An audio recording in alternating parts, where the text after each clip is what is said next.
Assalamualaikum warahmatullahi wabarakatuh. Apa kabar semuanya? Semoga semuanya dalam keadaan baik-baik saja dan sehat selalu. Bila yang berada di luar, jangan lupa untuk menggunakan masker dan jangan lupa untuk cuci tangan. Pada pertemuan kali ini, pada video kali ini, kita membahas mengenai rekayasa sosial dan pencurian identitas atau social engineering and identity theft. Buku yang digunakan yaitu masih menggunakan keenam buku ini, di mana ditambah dengan informasi yang didapat dari essaycouncil.org yang alamat situsnya bisa dilihat di sini, ya bisa di-download di sini. Terus kemudian kita masuk di awal dari materi ini, yaitu berita keamanan atau security news, rekayasa sosial dan pencurian identitas. Jadi serangan social engineering ya sekarang ini sudah juga banyak ya, yang biasanya melibatkan beberapa bentuk manipulasi psikologis yang biasanya si pelaku itu membodohi pengguna atau karyawan, dan yang mereka biasanya tidak menaruh curiga untuk menyerahkan data rahasia dan sensitif. Nah, biasanya social engineering ini melibatkan email atau komunikasi lain yang menimbulkan ya urgensi, ketakutan atau emosi serupa ya pada korban, mengarahkan korban untuk segera mengungkapkan informasi sensitif. Bisa juga mengklik tautan yang berbahaya, terus kemudian membuka file-file yang berbahaya yang mengandung virus. Nah, terkadang ketika si pelaku itu menggunakan, atau yang umumnya kita mengetahui ada beberapa pengertian mengenai kalimat pencurian identitas ya dan penipuan identitas ya secara bergantian. Itu biasanya kalimat ini sebenarnya berbeda. Ya walaupun kelihatannya sama ya, pencurian identitas, penipuan identitas. Nah, di mana pengertian dari pencurian identitas adalah ketika pencuri identitas mencuri informasi identitas pribadi.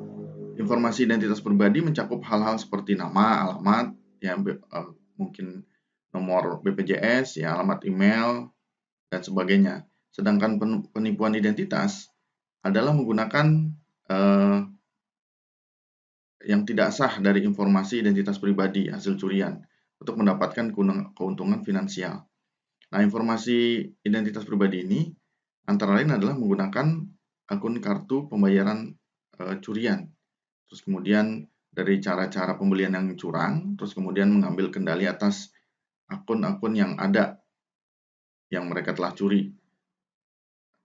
Dan bisa jadi mereka juga membuka akun-akun baru dari akun-akun yang diperoleh data-datanya hasil curian.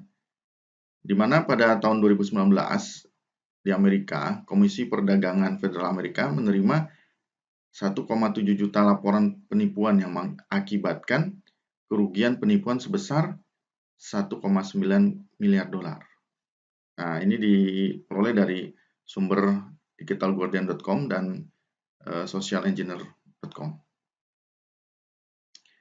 Secara statistik ya, pencurian identitas pada tahun 2018 sampai 2020 bila kita lihat, yaitu di mana korban pencurian identitas 2019 ini sebanyak 20,33%.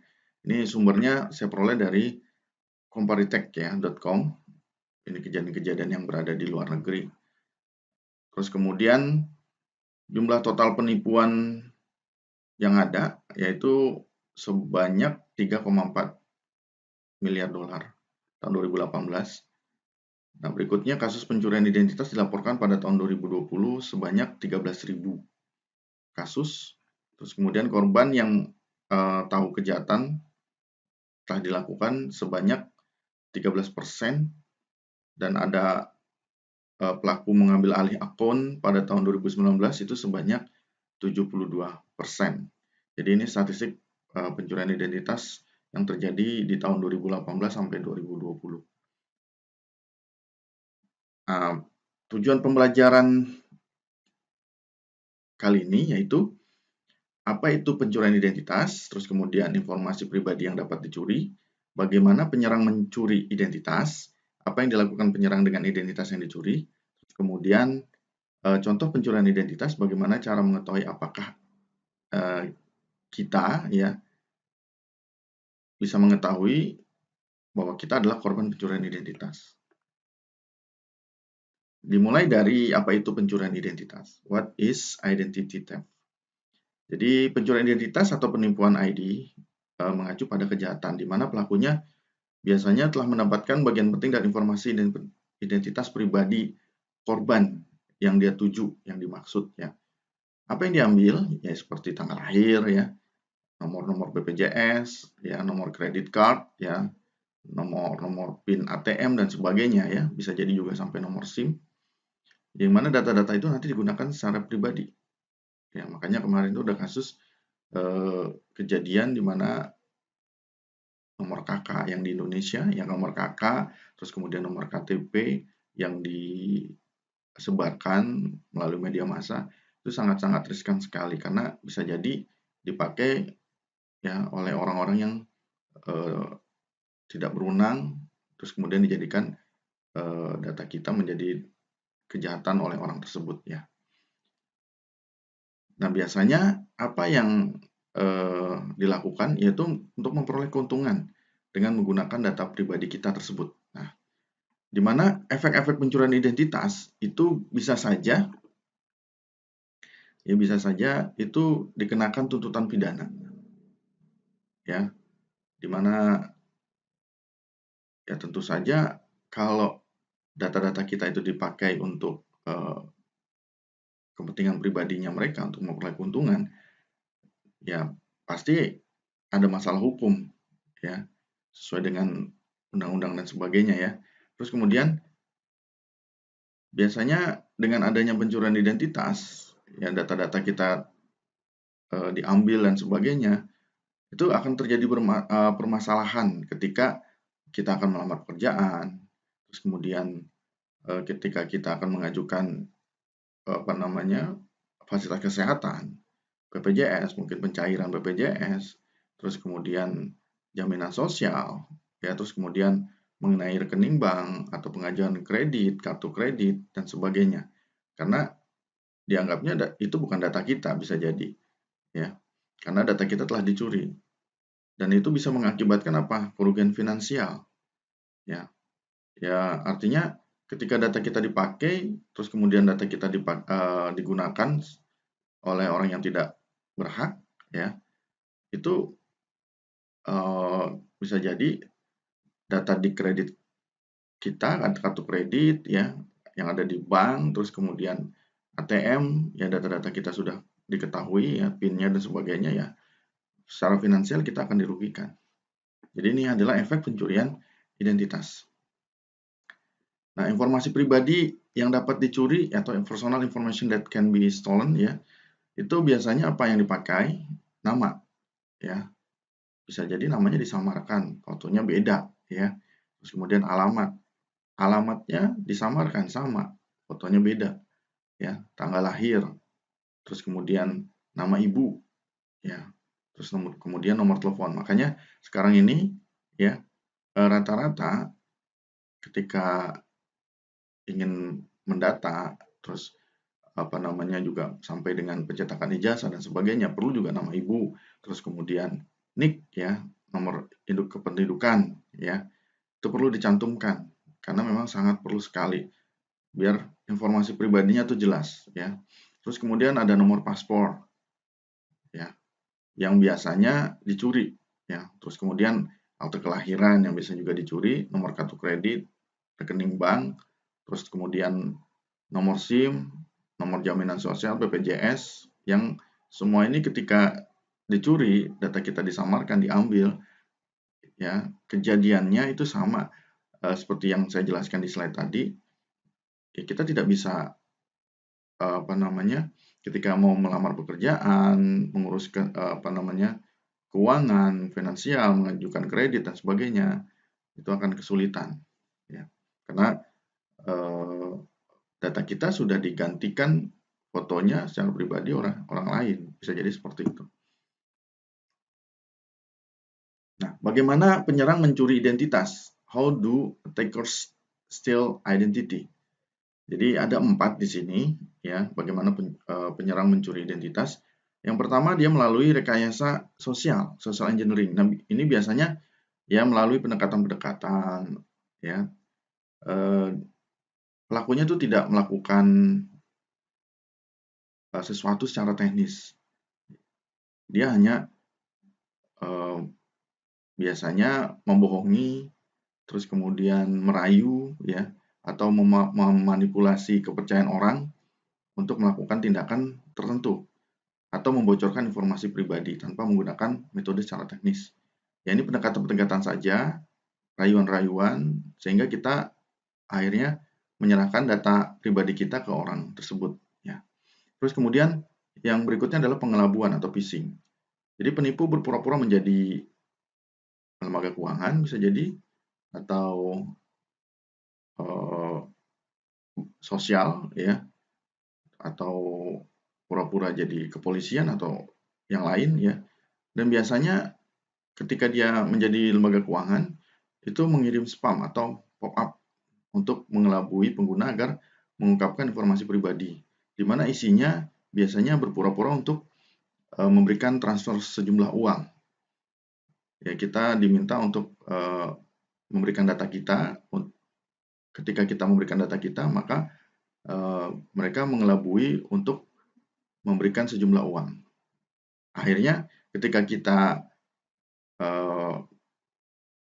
tertipu atau dapat dikelabui, mau nggak mau ya, akhirnya data kita akan diambil oleh si penipu. Nah, berikutnya adalah pencurian barang pribadi. Ya, penipu dapat mencuri dompet dan dompet online. Suratnya bisa termasuk surat bank ya, dan laporan kartu kredit, penawaran kredit yang telah disetujui sebelumnya, dan cek juga atau informasi-informasi pajak.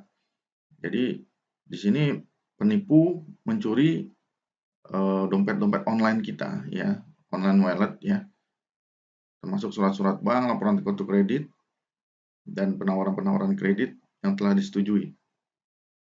Nah, termasuk informasi pajak.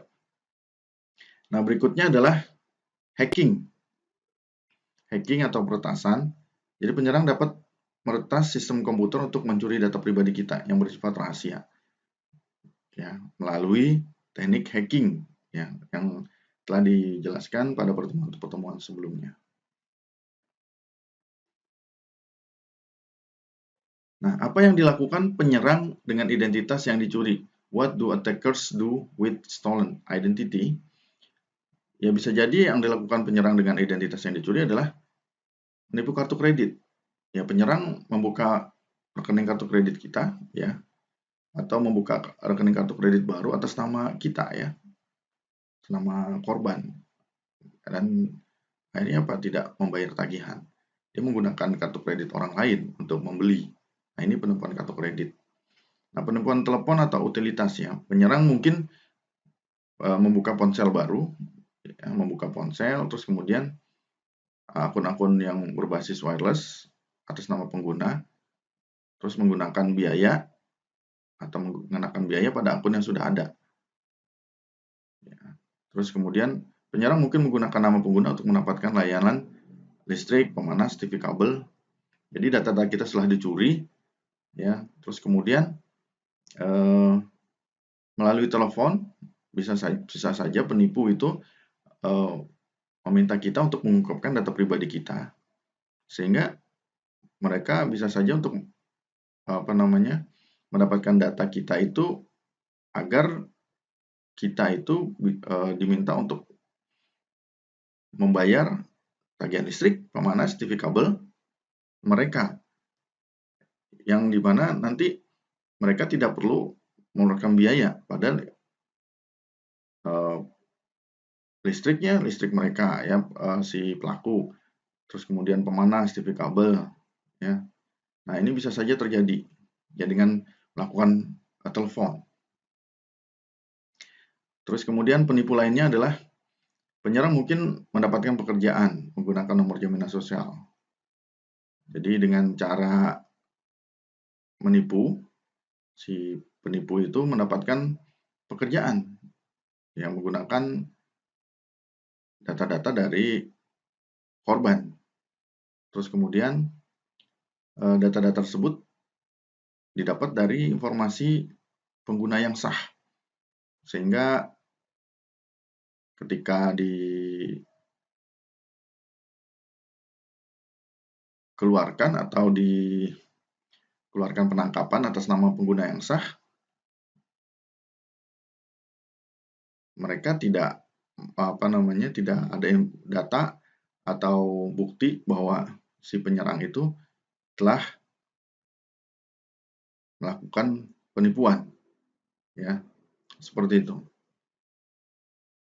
Berikutnya ini adalah contoh pencurian identitas, identity theft example. Jadi bisa jadi ya, kayak ini driver license yang di Amerika nih, di California, bahwa fotonya beda tapi namanya sama, Trent Charles Arsenault, dengan kode-kodenya sama, ya. Terus kemudian data-data semua sama, hanya foto saja yang berbeda. Artinya dia memasukkan identitas, ya, informasi-informasi dari pemilik arsip. Ya, ini kebetulan diambil contohnya ya seperti ini ya. Ya, ada contoh pencurian identitas. Kemudian rekayasa sosial atau social engineering. Rekayasa sosial adalah seni meyakinkan orang untuk mengungkapkan informasi rahasia. Cara ini adalah trik yang digunakan untuk mendapatkan informasi sensitif dengan memanfaatkan sifat dasar manusia. Jadi si pelaku itu ya meyakinkan orang. Ya, kayak contoh merayu-rayu ya supaya mendapatkan informasi rahasia kita ya dengan trik-trik mungkin penjualan dan sebagainya, sehingga dia meminta data-data informasi kita secara detail, ya, yang biasanya si korban akhirnya tertipu dan menyerahkan data-data aslinya. Terus berikutnya adalah rekayasa sosial. Dari data-data pelaku, ya, data-data korban, diperoleh informasi-informasi yang harusnya bersifat rahasia atau sensitif, seperti detail kartu kredit, nomor jaminan sosial, terus berupa kata sandi, PIN, dan informasi-informasi lainnya yang nantinya bisa digunakan untuk kepentingan si pelaku. Terus kemudian berikutnya adalah jenis rekayasa sosial. Jadi rekayasa sosial ini dibagi dua, rekayasa sosial berbasis manusia dan rekayasa sosial berbasis komputer. Ya, kalau rekayasa sosial berbasis manusia dan komputer ini akan dijelaskan di slide berikutnya, di mana rekayasa berbasis sosial ini ya seperti yang sudah pernah dijelaskan pada pertemuan-pertemuan sebelumnya, ya, di mana memang dengan rekayasa sosial berbasis manusia ini sama seperti social engineering, ya, seperti solder surfer, ya, di mana si pelaku itu biasanya dengan ya tanpa diketahui oleh si korban, ya dia mengintip misalnya si korban sedang berada di ATM, mengintip apa? Mengintip PIN, ya, mengintip makanya ketika kita mengisi PIN atau mengetikkan PIN, ya kalau bisa ditutupi, atau biasanya dengan mengintip dari belakang, ya makanya dibilang solder itu, mengintip apa yang sedang kita lakukan di dalam HP kita, ya, yaitu rekayasa sosial berbasis manusia. Dan rekayasa sosial berbasis komputer itu biasanya melihat ya data-data kita lewat Facebook, ya, lewat Facebook. Jadi si penyerang itu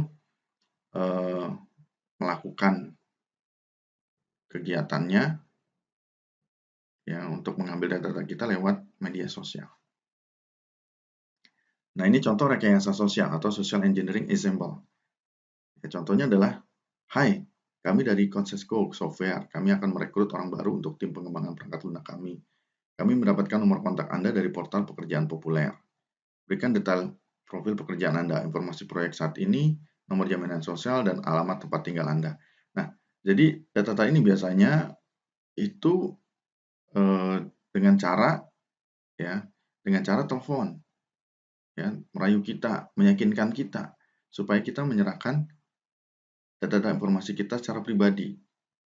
Nah, kemudian si korban ketika dia tertipu yang merasa dia belum mendapatkan pekerjaan, terus kemudian dia memerlukan uang, ini bakal tertipu, ya. Atau biasanya, ya, data-data ini juga biasanya kita dapat dari atau kita peroleh dari email, ya, dan sebagainya, ya. Nah, biasanya kalau rekayasa sosial seperti ini memang langsung, ya, melalui telepon yang meyakinkan kita. Yang sekarang ya di Indonesia sendiri sudah banyak, ya, bahwa Anda mendapatkan hadiah, silakan, ya, telepon balik, ya, atau berikan informasi Anda secara lengkap, ya, seperti itu. Nah, ini contoh dari rekayasa sosial, ya, social engineering example dari kejahatan-kejahatan yang ada. Nah, berikutnya adalah rekayasa sosial berbasis manusia atau human based social engineering yang tadi sudah disebutkan, ya, bahwa di sini untuk rekayasa sosial berbasis manusia diantaranya adalah menguping atau eavesdropping. Yang menguping mendengarkan percakapan, membaca pesan tanpa izin, ini termasuk dari rekayasa sosial berbasis manusia. Jadi bisa saja menguping ini itu mengambil data-data kita, ya, si pelaku, ya, dalam bentuk apa? Audio, video, tertulis, ya. Ya, contohnya nih pada gambar, dia melihat dari belakang, ya, seperti ini. Padahal sebenarnya harusnya dia tidak boleh seperti ini. Makanya ketika kita sedang mengerjakan sesuatu yang kira-kira itu bersifat rahasia atau penting, perhatikan dulu sekitar kita. Ya, termasuk ketika kita mengambil uang di ATM, ya. Terus berikutnya adalah shoulder surfing. Jadi shoulder surfing adalah penyerang melihat dari belakang, ya, untuk mendapatkan informasi penting, ya, seperti kata sandi, PIN, nomor identifikasi pribadi, nomor rekening, jadi informasi kartu kredit. Nah, ini contohnya nih, gambarnya kita bisa lihat di sini, ya. Penyerang dapat mengawasi pengguna dari kejauhan. Jadi korban itu diawasi dari kejauhan atau menggunakan teropong, di mana mereka akan mendapatkan informasi-informasi pribadi kita, ya, baik secara lengkap maupun potongan-potongan informasi. Nah, berikutnya adalah dumpster diving. Jadi dumpster diving mencakup pencarian informasi sensitif, ya. Jadi biasanya data-data yang diambil itu ketika kita membuang data kita ke dalam tempat sampah yang ada di komputer, laptop, PC, ya, di tempat sampahnya atau trash bin, itu sebaiknya, ya, kita langsung hapus, ya, permanen. Jangan dibiarkan saja. Nah, ketika dibiarkan, ya bisa jadi si pelaku atau penyerang itu mengambil kembali, membuka kembali data-data kita untuk dijadikan kejahatan, ya. Terus kemudian bisa juga printer, ya, tempat sampah printer. Terus kemudian bisa saja catatan-catatan yang ada di meja itu perlu diperhatikan juga, ya. Nah, terus kemudian yang dilakukan pelaku itu biasanya membuka data-data informasi, ya, kontak-kontak kita, informasi keuangan, ya, termasuk terkait operasional pekerjaan yang penting. Nah, ini yang diambil oleh mereka. Ini artinya pengertian dari rekayasa sosial berbasis manusia yang dinamakan dumpster diving. Nah, berikutnya adalah rekayasa sosial berbasis komputer, ya, melalui situs jaringan sosial, computer-based social engineering through social networking websites. Jadi rekayasa sosial berbasis komputer biasanya itu dilakukan melalui situs web ya, jejaring media sosial seperti Facebook ya, MySpace, LinkedIn ya, Twitter. Nah, biasanya penyerang itu menggunakan jaring sosial ini untuk mengeksploitasi informasi pribadi kita. Dia lihat, wah ini datanya bagus nih, ya. Ya biasanya mereka daftar dulu. Dengan mereka daftar, informasinya mereka akan dapat, ya bisa bergabung, bisa melihat, ya. Ya ini perlu hati-hati yang mengenai rekayasa sosial berbasis komputer. Berikutnya adalah bagaimana cara mengetahui apakah kita ya itu terkena korban ya pencurian identitas. How to find if you are a victim of identity theft. Jadi dengan kita mengetahui bahwa bagaimana kita terkena pencurian identitas, itu biasanya bisa kita lihat bahwa agen-agen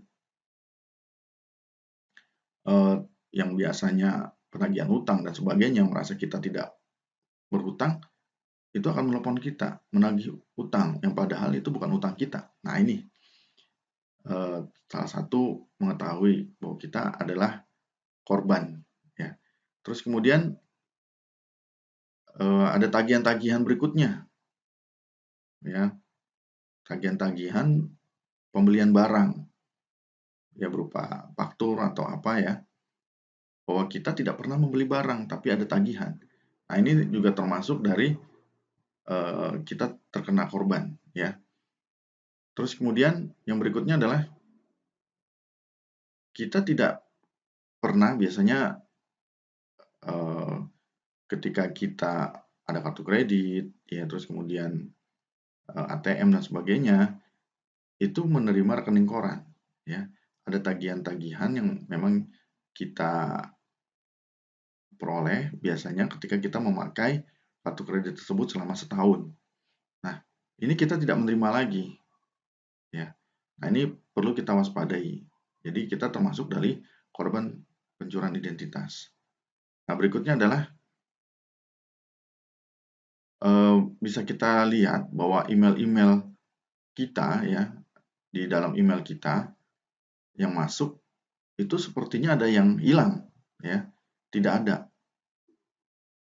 Dan biasanya juga malah banyak email-email yang nggak penting. Nah, seperti itu. Nah, ini bisa jadi kita adalah korban ya.